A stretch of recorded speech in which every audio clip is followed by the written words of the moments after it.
Olá, meu nome é Vanessa Oliveira. Hoje eu trouxe uma questão bem incrível pra gente, que como vocês podem ver aí no título, que é quem era o gigante que Davi matou. Isso essa semana ficou assim, do nada apareceu na minha cabeça. O que seria o gigante que Davi matou? Porque o que acontece? A Bíblia ela é bem simbólica. Então, eu não acredito que Jonas foi engolido por um peixe. Eu, sinceramente, acredito que é uma simbologia. Mas eu ainda não sei o que significa e eu vou destrinchar isso dentro de mim até ter o discernimento do que eu acho. Assim como hoje eu vou trazer o discernimento que eu tive a respeito do que era o gigante que Davi derrotou. E eu quero que vocês entendam que é a minha perspectiva, gente. É a forma que eu enxergo. E essa semana, desde semana passada, eu me questionei e foi o que veio pra mim. Então aceitem, se não aceita. O que acontece? Onde que Davi morava? Davi morava no meio do pasto, com os irmãos dele, com a família dele. Só que lembrando que ninguém... Tipo assim, tava todo mundo cagando para Davi. Ninguém gostava de Davi. Davi ficava lá, o pai dele colocava ele lá pro campo para ficar pastando as ovelhas. Então, isso era uma coisa, tipo assim, pra família dele, né? Tipo, o que tem para você? Então, ele era a ovelha negra do meio das ovelhas que estavam no pasto. Enfim, só que Samuel recebeu o chamado de Deus para coroar alguém como rei. E esse alguém era Davi.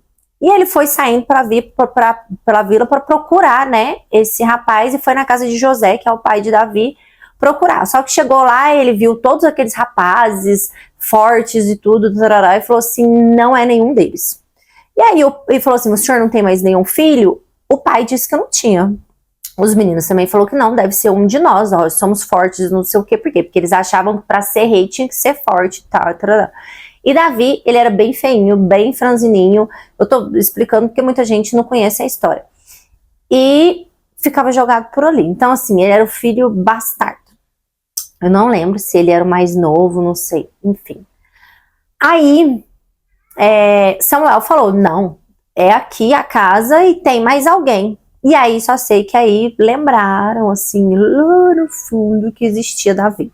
E foram até Davi buscá-lo para chamar ele para Samuel. Samuel foi, viu, e ele aí passou tudo, e ele falou que ele seria rei, mesmo que Saul já era rei daquele lugar lá, que eu esqueci qual que é o nome, mas Saul já era rei, e depois que Saul morreu, que Davi reinou, mas assim, Davi teve que fazer várias coisas, teve que fugir, tipo, teve maior rolê na vida dele até que ele se tornasse rei.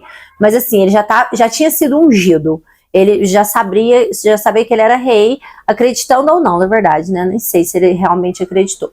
Só sei que aí apareceu pra quê? Sei lá, mas assim, para destruir com tudo, esse gigante aí querendo destruir com tudo. E Davi, com a sua coragem, foi lá e matou o gigante. Mas vamos pensar comigo. Davi ainda não tinha tomado posse do seu reinado e ainda estava um pouquinho longe dele. Vem cá. Vem. Tá meio aceleradinha. Aí, você fica gritando, mas assim, então segue sua vida. Segue sua vida, por favor. Aí o que acontece? Porque ela é carente, ela quer atenção. Aí Davi não tinha ainda alcançado, né, o reinado, e ele não estava lá. E aí Saul ainda estava lá e ainda tinha esse passo. É tipo, como se tivesse uma promessa na sua vida, algo muito incrível vai acontecer, mas você ainda tem que passar por um processo. Você sabe que tá aqui na sua frente. Só que para você chegar aqui, tem um muro transparente que você sabe que esse muro tá aqui e você precisa achar a chave dele. E às vezes não é só uma chave, às vezes são várias chaves. E aí, oi Margot.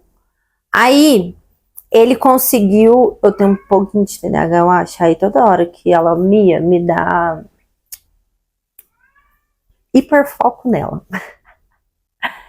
Pensando aqui comigo, gente, se ele conseguiu enfrentar o Golias, por que ele conseguiu?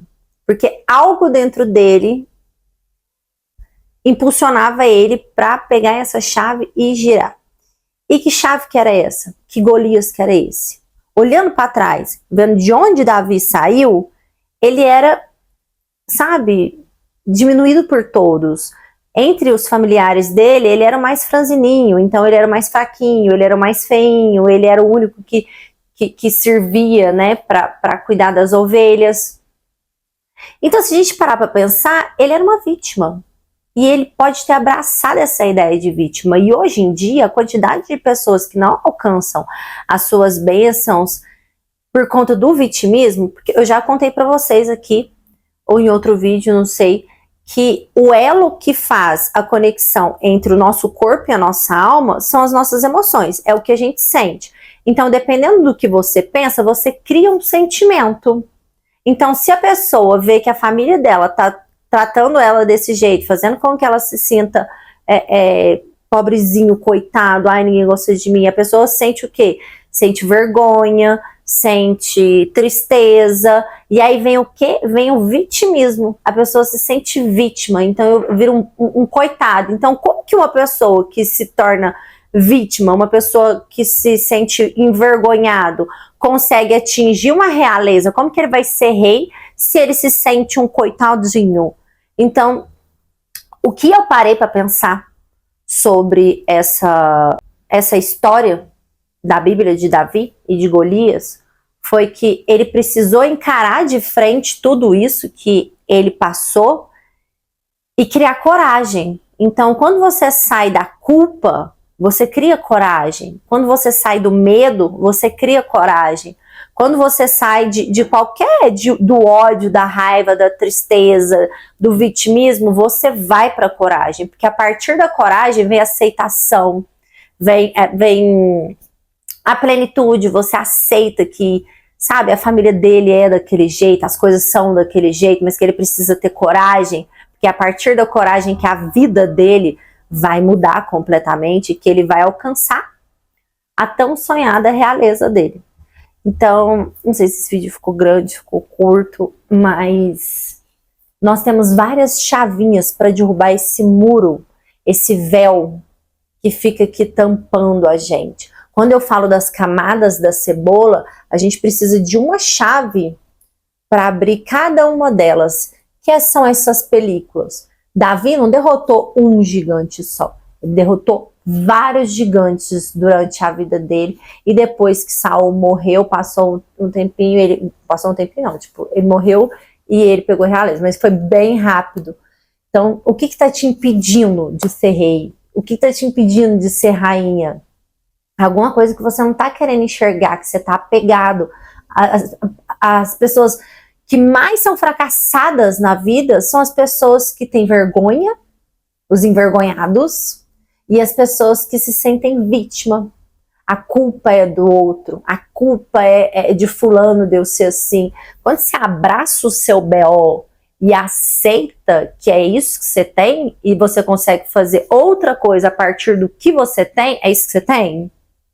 É isso que você tem? Então agora vou me levantar, vou criar coragem e vou fazer outra coisa da minha vida. A partir do que disso? Não, a partir do que eu sou.